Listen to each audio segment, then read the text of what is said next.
The new HRM-Pro Plus dual transmission heart rate sensor adding 2 features that you'll love. One is that you no longer need tool to replace battery of HRM-Pro Plus. For details, please refer to the video link in the upper right corner or videos in description bar. The other is the HRM-Pro Plus dual transmission heart rate sensor can replace the function of the foot pod. While you're wearing the HRM-Pro Plus dual transmission heart rate sensor and training indoors, via ANT Plus technology for transmission, not only does it detect your heart rate and running dynamics as you move, but also captures higher data accuracy of your pace and distance. Furthermore, HRM-Pro can also be paired with the Garmin Connect app to update device's firmware and can detect pace and distance. For details, please refer to the video link in the upper right corner or videos in description bar. Lastly, for making the pace and distance detection function as accurate as possible, it is recommended that you make automatic or manual corrections first. To perform automatic calibration, please wear a heart rate sensor.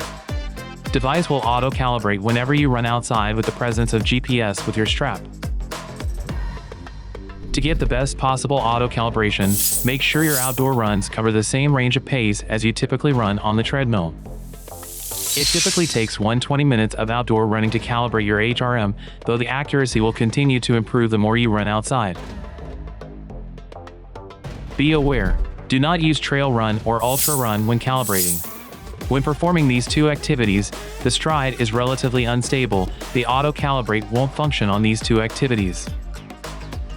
To perform manual calibration at the end of a treadmill run with device, you can calibrate your HRM by the distance measured by the treadmill.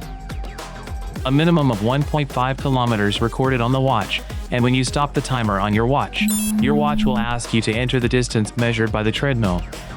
Or you can choose Calibrate and Save to calibrate your stride length. For details, please refer to the video link in the upper right corner or videos in description bar. That's it. Thanks for watching.